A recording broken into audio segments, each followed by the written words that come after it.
안녕하세요, 올바람입니다. 원래는 이 영상이 퀄컴 기업 분석이 되려고 했었습니다. 이전에 그 퀄컴 기업 분석을 하고 있다 이거에 대해서 얘기 드린 바 있었죠. 그렇게 기업 분석을 하고 있었는데 깊게 조금 트렌드를 읽고 뉴스를 여러 가지 보고 이제 핸드셋 관련 커뮤니티나 이런 데서 읽다 보니까 생각보다 좀 걸림돌인 것들이 몇 가지 보여서 왜 퀄컴 기업 분석을 만들지 않게 되었는지, 그리고 이것 또한 기업 분석이라고 볼 수 있겠죠. 어쨌든 그렇지만 그 퀄컴의 그럼 리스크는 무엇이고 왜 그 리스크에 주목을 하게 되었고, 그러면 지금은 어디 쪽으로 퀄컴 대신 투자 방향을 옮겼는가에 대해서 조금 다뤄볼까 합니다. 일단은 퀄컴이라는 기업 분석에 앞서서 몇 가지 좀 짚어봐야 하는 점이 있습니다. 이 부분은 기업 분석을 할 때 모두 다 공통적으로 해야 되는 부분이긴 한데 가장 기본적인 거죠. 가장 먼저 보게 되는 게 결국에는 매출과 영업이익의 구조입니다. 해당 기업의 프로파일을 보는 일이기도 하고 어떤 기업인지를 정의하게 되는, 투자자로서 어떤 사업부가 중요하고 어떤 제품이 중요한지에 대해서 볼 수 있는 그런 단계입니다. 매출과 세전이익의 그래프입니다. 퀄컴은 일단은 두 가지로 요약을 할 수가 있습니다. 이 QSI는 이니셔티브의 끝인데, 그러니까 한마디로 차세대 사업부라고 요약을 해볼 수 있겠죠. 여기는 IoT나 스냅드래곤 드라이브, 그러니까 자율주행 플랫폼이나 그리고 데이터 센터나 여러 가지 등이 여기에 포함되는데, 이거는 실질적으로 이 QSI 사업부가 갑자기 2, 3년 안에 10% 가까이 커질 수 있는 환경이 아직은 아니라고 생각이 되기 때문에 이거에 대해서는 좀 빼놓고 생각을 일단 해보겠습니다. 그러면 퀄컴은 다시 두 가지로 요약이 되는데, 하나는 QCT이고 하나는 QTL입니다. 주력 매출은 QCT는 통신 반도체를 판매하는 사업부입니다. AP나 모뎀, 셀룰러 모뎀을 파는 사업부이고, QTL은 여기는 특허 라이센스와 그리고 로열티 관련해서 받는, 그러니까 특허에 대한 금액을 받는 사업부입니다. 그래서 브레이크다운 해보면 QTC 사업부는 여기는 현재 주력 매출을 담당하고 있는 사업부이고, 5G 셀룰러 모뎀에 대한 그런 현재 사이클 수혜와 AP인 스냅드래곤에 대한 그런 중단기적인 5G 사이클의 수혜를 볼 수 있는 대표적인 사업부입니다. 그리고 이익 측면으로 한번 가보면 이익 측면에는 또 전혀 다른 시각으로 보기 시작해야 합니다. QTL 사업부는 특허 라이센스와 로열티 관련 사업부라고 말씀을 드렸었죠. 근데 그 로열티를 받는데 그 금액이 얘네가 가져주는 세전 이익의 58%를 차지합니다. 그래서 퀄컴은 두 가지 측면으로 이해를 하는 게 조금 더 적합하다고 생각합니다. 하나는 반도체 판매자로서의 QCT가 매출에서 75%를 차지하는 반도체 판매자로서의 퀄컴과 영업이익 쪽에서는 QTL이 58%를 차지하는 로열티를 받는 특허 부자로서의 퀄컴입니다. 일단은 이 모든 전제는 이런 내용에서부터 시작됩니다. 5G 핸드셋 사이클의 본격적인 BOM,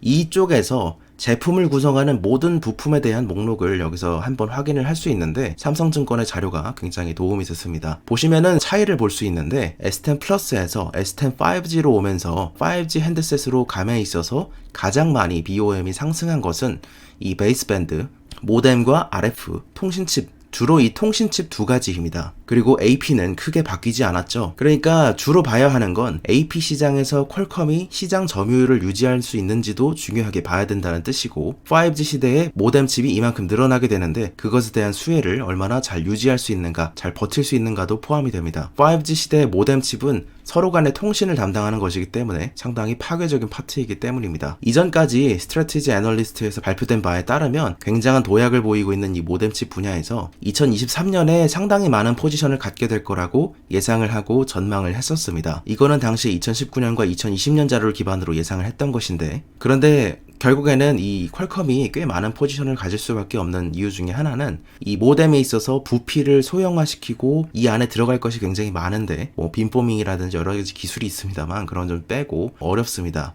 그렇기 때문에 애플도 단기적으로는 백기를 들었었죠. 그렇지만 어쨌든 애플이 5G 모뎀칩 사업부를 인수를 하면서 자체 모뎀칩을 개발하고 있다는 부분은 큰 리스크이고 애플이 못 해낼 거라고 생각하진 않습니다. 애플은 이미 5G 시대를 가야 하는 입장에서 IoT라든지 애플워치, 맥북, 맥, 아이패드, 아이폰 등 결국에는 이런 엣지 디바이스 종류에서 굉장히 셀룰러 모뎀을 써야 할 곳이 너무나도 자체적으로도 많은 상태입니다. 그래서 몇 년이 될지 모르지만 퀄컴의 모뎀 사업부 입장에서는 그만큼의 상승분도 눈에 띄지만 애플이 언제금 자신 쪽으로 드라이브를 돌릴 수 있다는 잠재적인 위협이 상당한 압력인 상태죠. 특히 애플이 전체 AP 시장에서 점유율을 24%나 가져갈 정도로 상당히 그 애플 실리콘의 크기는 이미 지대하고 여기서 AP뿐만 아니라 M1을 포함하면서 훨씬 더 그 영향은 PC 쪽까지도 성장할 예정입니다. 그것이 이제 모뎀 시장으로도 들어가게 된다면 지금은 여기는 미디어텍이 담당을 하고 있었는데 모뎀 시장으로도 들어가게 된다면 퀄컴에게는 상당한 압력일 수밖에 없습니다.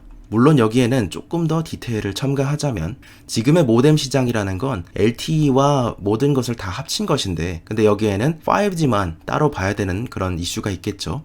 이거는 예를 들어서 이렇게 보시면 됩니다. 삼성전자와 TSMC가 현재는 58%대 14%로 나와 있지만 선단 공정으로 가게 되면 대략 삼성전자가 35% 정도의 혹은 30% 정도의 시장 점유율을 가질 수 있을 거라는 그러한 미래 가치를 먼저 봐야 하는 시점이죠. 그러니까 5G 모뎀 시장만 본다면 퀄컴이 지금 압도적인 상태이지만 여기에는 하이실리콘과 미디어텍 그리고 애플이라는 위험이 상존하고 있는 상황입니다. 그리고 퀄컴에 대해서 그 모뎀 쪽에서는 그런 리스크를 좀 다뤄봤고 AP 쪽에서는 조금 더 리스크가 많이 번지는 모습을 보여줬습니다. 생각보다 스마트폰 AP 시장이 어떻게 바뀔지 모르는 시대로 가고 있다는 그런 리스크도 있습니다.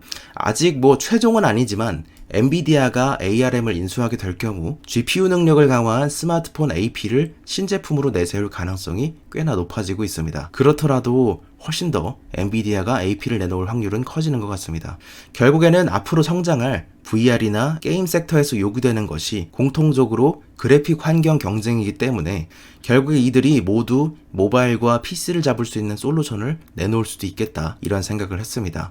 그리고 생각보다 퀄컴이 북미 시장에서와 라틴 아메리카 그리고 중국에서의 경쟁력 감소가 굉장히 눈에 띄는 상황입니다. 특히 여기서 꼽을 수 있는 건 생각보다 삼성의 엑시노스의 상황이 좋다는 점, 그래서 미국 시장에서 삼성의 포지션이 많이 늘어나고 있다는 점을 꼽을 수 있을 것 같고, 그리고 전체적으로 볼 때는 미디어텍의 성장세가 굉장히 매서운 상황입니다. 퀄컴이 시장을 잃는 만큼 거의 그 부분을 미디어텍이 가져가고 있는 상태이죠. 이는 중저가 시장으로 미디어텍이 주력을 하게 됨에 따라 벌어진 변화인데 실제로 이런 식으로 가게 되면 미디어텍과 삼성전자가 상승하는 분, 그리고 중국에서는 하이실리콘이 상승하는 분만큼 퀄컴의 AP 파이는 뺏기게 되는 현상이 일어나게 됩니다. 그리고 이것도 고민을 해봤었습니다. 노트북 쪽으로 5G AP를 모바일 AP를 넣을 수 있을 경우에 이것으로 어떤 로우엔드 노트북 정도까지는 훨씬 더 커버할 수 있지 않을까. 그래서 그런 가능성을 좀 보고 생각을 해봤습니다만 생각보다 아직까지는 퀄컴의 CPU를 탑재한 노트북이 신통치 않았다.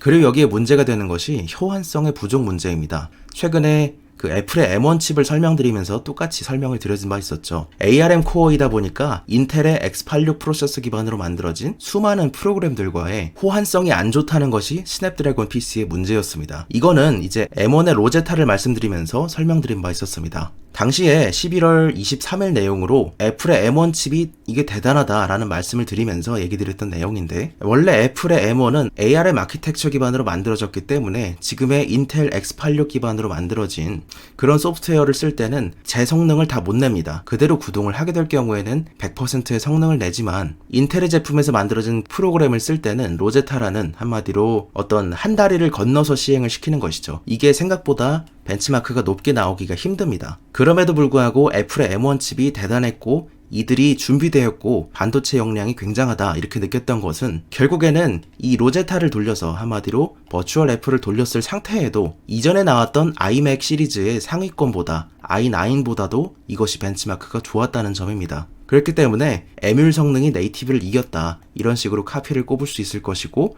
이거는 결국에는 통역사를 끼고 대화한 친구가 원어민끼리 대화하는 것보다 더욱더 말을 빨리 전달했다. 물론 이제 다음 세대이긴 하지만 그런 얘기를 꼽을 수 있을 겁니다. 같은 얘기로 GDNet에서 설명된 결과처럼 인텔 프로세서용 애플리케이션을 ARM 아키텍처로 변환 실행하는 로제타2 에뮬레이터를 도입함으로써 이것에 대해서 에뮬을 돌리는데도 네이티브보다 좋은 모습들을 보여줬다. 이런 내용이었습니다. 하지만 퀄컴 같은 경우에는 그렇지 못했다는 것입니다. 그렇기 때문에 퀄컴에 투자해둔 이후에 이제 리스크 분석을 좀 하게 돼 여러 가지 리스크들이 도출된 부분들이 있었습니다.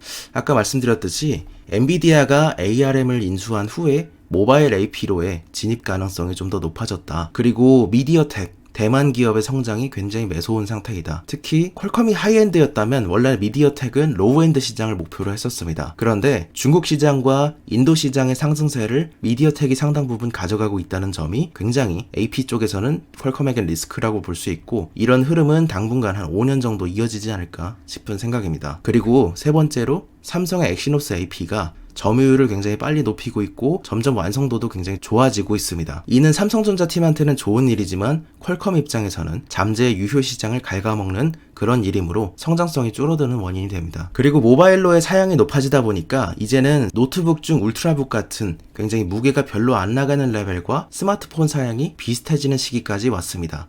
그래서 스냅드래곤 AP가 마이크로소프트와의 협력을 통해 노트북 시장에 나가는 걸 시장 기회로 바라봤었는데, 그러나 문제는 아까 말씀드렸듯이 게임 산업, AR, VR 이런 쪽으로 나올 컨텐츠를 생각하면 이제는 그래픽으로 시장의 흐름이 재편되고 있는 것 같다. 그리고 결국에는 모뎀 칩이나 AP 쪽에서도 그렇고 애플의 자체 개발이 이 압력이 상존한다. 그래서 AP 쪽에 주로 이런 복잡하게 돌아가고 있는 리스크들을 조금 보게 되었습니다. 그리고 특히 중국 매출의 익스포저가 높은 퀄컴에게는 리스크인 것이 중국 내의 반도체 굴기입니다. 반도체 굴기라고 볼 수도 있고 테크워라고도 볼 수 있겠는데, 어쨌든 중국은 울타리를 치고 양식하는 쪽으로 이렇게 가려고 정한 것 같습니다. 화웨이 의장도 2019년에 당시에 미국이 퀄컴의 중국 수출에 대해서 막은 바 있었죠. 당시에 코보나 브로드컴이나 여러 가지를 다 화웨이에 대해서 막는 모습을 보여주면서 약간의 퍼지가 있었는데, 그 당시에 의장이 미국의 제재를 가하더라도 삼성전자나 미디어텍, 유니 SoC로 스마트폰 칩을 구할 수 있다, 이런 내용을 하게 됨에 따라, 그리고 퀄컴이 워낙에 익스포저가 높다 보니까 미국 내에서도 퀄컴의 중국 진출을 조금씩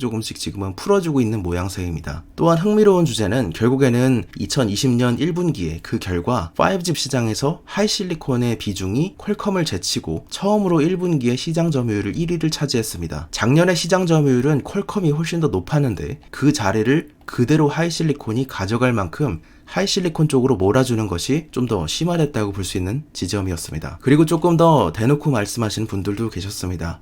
GD넷의 핸드셋 칼럼에 따르면 아예 대놓고 퀄컴의 스냅드래곤 888이 실적이 안 좋을 가능성이 높다, 이런 얘기를 하는 분도 있었습니다. 이 888은 원래는 이런 식으로 이름을 짓지 않았었죠. 그런데 의도적으로 888이라는 거는 중국이 좋아하는 8을 넣은 것입니다. 그런데 지금 미국 내에서 반중 정서가 올라오고 있는 시점에서 이 AP를 사용하는 기업이 상당히 줄었고, 특히 삼성은 엑시노스 쪽으로 독립할 계획인 게 거의 확실해 보입니다. 확실히 이전까지는 퀄컴이 납품 조건도 까다롭고 그리고 가격도 비쌌기 때문이기도 한데, 만약에 결과적으로 엑시노스 칩이 좋다면 삼성이 현재 모토로라 쪽에는 라이선싱을 하고 있습니다. 근데 이것이 오포와 샤오미까지도 라이선싱이 확장될 수 있다, 그런 내용도 있습니다. 그렇기 때문에 삼성전자에게는 희소식이라고 볼 수 있으나 퀄컴에게는 마찬가지로 또 좋지 않은 것이죠. 그리고 아까 말씀드린 내용을 기억하실 것 같습니다. 퀄컴은 스냅드래곤 888을 통해서 결국에는 더욱더 중국 향 매출을 늘리고자 하는데, 그런데 중국 내에서는 이전에 2019년 퀄컴의 수출 금지를 잠깐이지만 꽤나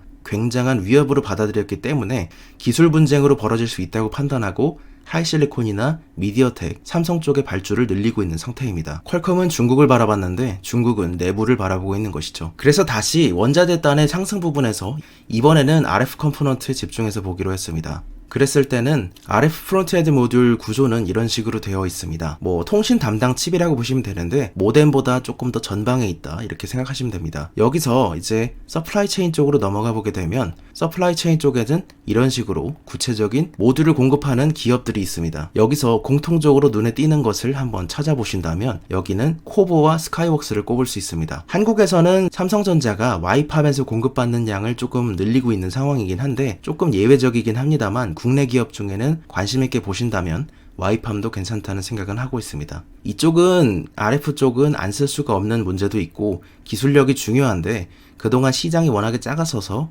R&D를 스카이웍스나 코보 정도만큼 해온 기업들이 많지가 않습니다. 상대적으로 지금 대체 가능하기에는 이 둘의 기술 경쟁력이 상당히 있다고 그렇게 어닝콜에서도 언급을 하고 있기 때문에 긍정적으로 보는 면이 있습니다. 그래서 모뎀 쪽으로 보는 분은 여러 가지 애널리스트 자료들도 보고 카운터 포인트 자료도 보고, 그러니까 이런 리서치 자료들을 봤을 때 퀄컴이 우수하긴 한데 만약에 통신 모듈 쪽의 파일을, 그러니까 AP 시장의 리스크를 피하겠다 이런 생각이 든다면 국내 기업 중에는 예를 들어서 RF 컴포넌트 쪽은 와이팜이 있을 거고 5G 인프라 쪽 컴포넌트 쪽에서는 KMW가 매출 향상이 좀 눈에 띄는 편입니다. 그래서 결국에는 5G 슈퍼사이클이 스마트폰 쪽에서 일어난다면 스마트폰 쪽에서 익스포저가 높은 코보와 스카이웍스를 꼽게 되었고, 코보와 스카이웍스는 현재 모바일 매출 비중이 굉장히 높은 그런 RF 컴포넌트 기업입니다. 그래서 이 수혜를 경쟁이 심하지 않는 선에서 취할 수 있는 기업이라고 생각을 했고, 주로 스카이웍스는 아이폰 쪽의 판매를 주력으로 삼고 있기 때문에 상당히 이익이 괜찮은 수준입니다. 그리고 코보는 이런 그 핸드셋 외에도 국방 쪽에도, 미국 국방 쪽에도 RF 컴포넌트를 내고 있고, 뭐 IoT라든지 굉장히 하고 있는 쪽이 많습니다. 그렇기 때문에 코보는 중국향 매출이 좀 더 큰 편이면서 여러 가지 사업을 하고 있는 건데, 코보에 대해서는 한번 다뤄볼 시간이 있을 수도 있을 것 같습니다. 어쨌든 이 기업도, 왜냐면은 얘네 쪽은 거의 모든 RF 컴포넌트에서 다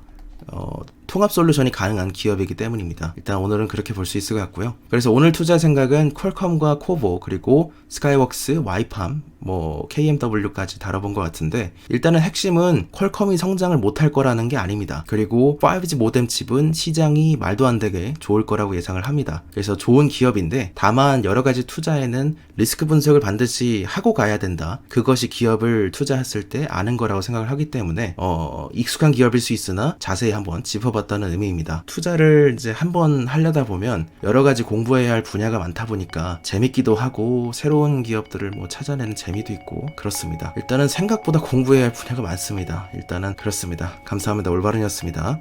한 주의 시작인 월요일 좋은 하루 되시길 바랍니다. 감사합니다.